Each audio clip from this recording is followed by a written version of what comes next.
Hello দর্শক মণ্ডলী, আমি আমিনুল ইসলাম আমার ট্রোলিং চ্যানেলের পক্ষ থেকে আপনাদের সবাইকে স্বাগতম। আজকে আমি দেখাবো কিভাবে আপনি আপনার ইনস্টাগ্রাম স্টোরি যে কোনো একটা স্পেসিফিক পার্সন থেকে হাইড করবেন। সো আপনি তাকে দেখাতে চাচ্ছেন না বা তাকে হাইড করে রাখবেন। সো আপনার স্টোরি কীভাবে তাকে না দেখিয়ে হাইড করবেন সেটা আজকে আমি এই ভিডিওতে দেখাবো। সো ভিডিওটি শুরু করার আগে আপনাদের কাছে রিকোয়েস্ট, যদি আপনি আমার চ্যানেলে নতুন হয়ে থাকেন অবশ্যই চ্যানেলটি সাবস্ক্রাইব করে দেবেন এবং পাশে থাকা বেল বাটনটি ক্লিক করবেন যাতে করে আপনি আমার চ্যানেলের নতুন নতুন ভিডিওগুলোর আপডেট পেতে পারেন। সো কথা না বাড়িয়ে চলে যাই মূল ভিডিওতে। প্রথমে আপনার যে ইনস্টাগ্রাম অ্যাপটি আছে মোবাইল ফোনে সেটাতে ক্লিক করতে হবে। দেন এখানে নিচে থাকা যে প্রোফাইল আইকনটা আছে সেটাতে ক্লিক করতে হবে।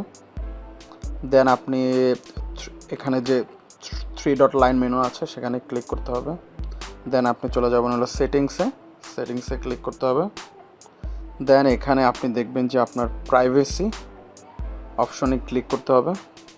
দেন এখানে চলে যাবেন হলো স্টোরিতে ক্লিক করতে হবে।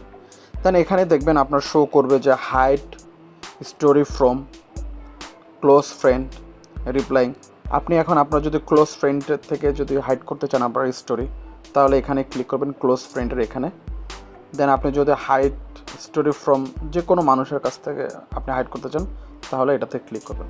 এখানে আপনি সার্চ করে জাস্ট এই অপশনে ক্লিক করলেই আপনার যে স্টোরি আছে সে আর দেখতে পারবে না।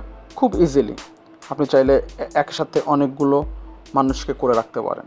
সো এভাবে করে আপনি আপনার স্টোরি হাইড করে রাখতে পারেন বিভিন্ন স্পেসিফিক পার্সন থেকে বা একটা লার্জ বাল্ক অফ অ্যামাউন্ট মানুষের কাছ থেকে আপনি আপনার স্টোরি হাইড করে রাখতে পারেন। সো আজকে ছিল এই পর্যন্ত ভিডিওটি ভালো লাগলে অবশ্যই লাইক, কমেন্টস এবং শেয়ার করবেন এবং এই ধরনের ভিডিও পেতে চলে অবশ্যই কমেন্ট বক্সে কমেন্ট করে জানাবেন।